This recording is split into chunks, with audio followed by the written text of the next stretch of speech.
भरजरी चिंध्यांच्या आजच्या भागामध्ये आपण हेअर स्पाची माहिती घेणार आहोत. नेहमीचा विचारला जाणारा प्रश्न की हेअर स्पाचे चार्जेस किती, त्याचे फायदे काय आणि तो किती दिवस टिकतो.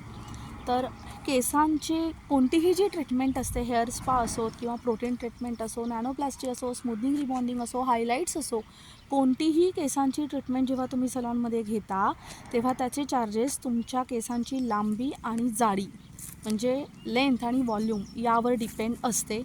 शिवाय त्या पार्लरमध्ये सर्विस कशी दिली जाते याचाही थोडासा प्रभाव त्या चार्जेसवरती असतो.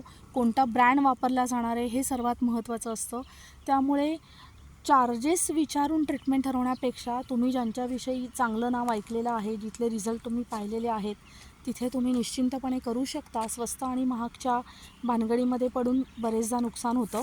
आणि हेअर स्पा किती दिवस टिकतो, तर आणि हेअर स्पा म्हणजे काय हे सर्वात पहिलं सांगते की डीप कंडिशनिंग.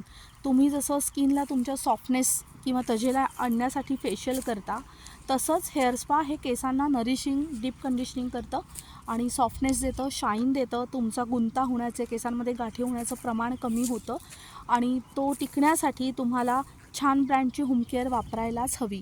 तुम्ही हेअर स्पा केलात आणि साधा कुठला तरी ऑर्डिनरी शॅम्पू वापरलात तर त्याचा 2-3 वॉशमध्ये रिझल्ट निघून जातो. म्हणून ब्रँडेड शॅम्पू कंडिशनिंग करणं जरुरी आहे. तुम्हाला आठवड्यातून किमान 2दा शॅम्पूसोबत कंडिशनिंग करायला हवं. फारच तुमची धावपळ होत असेल, वेळ नसेल तर एखाद दिवस तुम्ही स्किप करू शकता. कसं असतं, शॅम्पूने केसांचे क्युटिकल ओपन होतात. मग जर तुम्ही चांगलं हेअर सिरम किंवा चांगलं कंडिशनर लावलं नाही तर ते जे क्युटिकल आहे म्हणजे केसांचा जो डोअर आहे तो क्लोज होत नाही.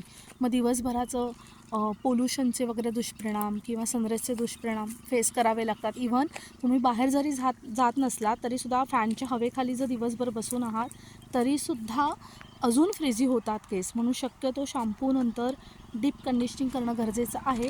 त्याची सगळी माहिती मी पुढच्या एपिसोडमध्ये देईनच. पण तुर्तास हेअर स्पाविषयी बेसिक कन्सेप्ट क्लिअर झालेल्या असाव्यात असं मला वाटतं आहे. सर्वात पहिलं रेटचा विचार करायचा नाही, ती सर्व्हिस किंवा तो ब्रँड कोणता आहे याच्यावर फोकस करायचा. दुसरी गोष्ट, त्याचे रिझल्ट टिकवणं तुमच्या हातात आहे. तुम्ही होम केअर चांगली वापरायला हवी. आणि तिसरी गोष्ट, का करायचा, तर केसांना सॉफ्टनेस आणि शाईन येण्यासाठी. जर तुमचे केस मुळातच खूप सुंदर आहेत, अतिशय रेशीमवाला फील आहे, छान तुम्हाला गुंता होत नाही फारसा, तर तुम्हाला स्पा करण्याची आवश्यकता नाही.